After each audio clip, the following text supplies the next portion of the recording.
حضرت ولید بن ولید کون تھے؟ ان کا تعلق قریش کے کس خاندان کے ساتھ تھا؟ انہوں نے کب اسلام قبول کیا؟ ہمارے پیارے پیغمبر محسن انسانیت محمد مصطفیٰ صلی اللہ علیہ وسلم ان کے بارے میں کیا دعا فرماتے تھے؟ ان کی وفات کب ہوئی؟ آج ساری باتیں ہم اس ویڈیو میں جانیں گے۔ اگر آپ ہمارے چینل پہ نئے ہیں تو ہمارے چینل کو سبسکرائب کریں۔ ولید ان کا نام ہے۔ سلسلہ نسب اگر دیکھا جائے تو ولید بن مغیرہ بن عبداللہ بن عمر بن مخزوم۔ تعلق ان کا قریش کے قبائل بنو مخزوم کے ساتھ تھا۔ مشہور صحابی حضرت خالد بن ولید رضی اللہ تعالیٰ عنہ کے آپ سکے بھائی تھے، اور خاص بات یہ ہے کہ حضرت خالد بن ولید اور ولید بن ولید ایک ہی ماں کے بطن سے تھے۔ غزوہ بدر میں مسلمانوں کے مخالف مشرکین کے ساتھ لڑنے نکلے، شکست کھا کر عبداللہ بن جاش کے ہاتھوں گرفتار ہوئے۔ دونوں بھائی خالد بن ولید اور حشام بن ولید آپ کو چھڑانے کے لیے آئے۔ عبداللہ بن جاش نے 4000 فدیہ طلب کیا۔ حشام بن ولید نے کہا کہ اگر عبداللہ بن جاش ہم سے زیادہ بھی مانگیں گے تو ہم ضرور دیں گے، یہ نہیں ہو سکتا کہ ہم اپنے بھائی کو یہاں چھوڑ جائیں۔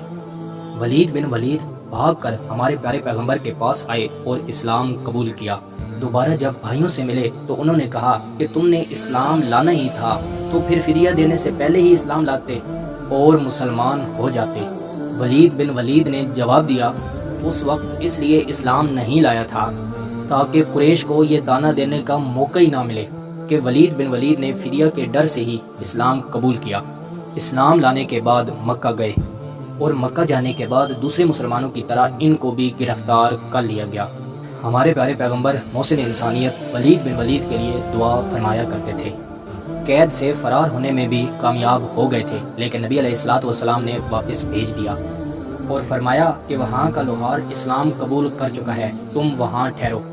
اور دوسرے صحابہ کرام کے لیے نبی علیہ السلام نے پیغام پہنچایا۔ ایک دفعہ نبی علیہ السلام نے فرمایا تھا کہ اگر خالد بن ولید بھی آ جائیں تو کیا ہی بہتر ہوگا۔ ولید بن ولید نے اپنے بھائی خالد بن ولید کو خط لکھا اور اسلام لانے کی دعوت دی، اور انہوں نے بھی اسلام قبول کیا۔ وفات سے متعلقہ 2 روایتیں ہیں۔ ایک یہ ہے کہ جب سلمہ اور حشام کو چھڑا کر واپس آ رہے تھے تو مدینہ سے کچھ فاصلے پر ان کا انتقال ہوا، اور ایک روایت میں ہے کہ ان کا انتقال 5 ہجری میں ہوا۔ میں امید کرتا ہوں کہ آپ کو یہ ویڈیو پسند آئی ہوگی۔ مزید ایسی ویڈیو دیکھنے کے لیے ہمارے چینل کا وزٹ کریں، دوستوں کے ساتھ شیئر کریں، کومنٹس میں اپنی رائے کا اظہار ضرور دیں۔ ملتے ہیں نیکسٹ ویڈیو میں۔ اللہ حافظ۔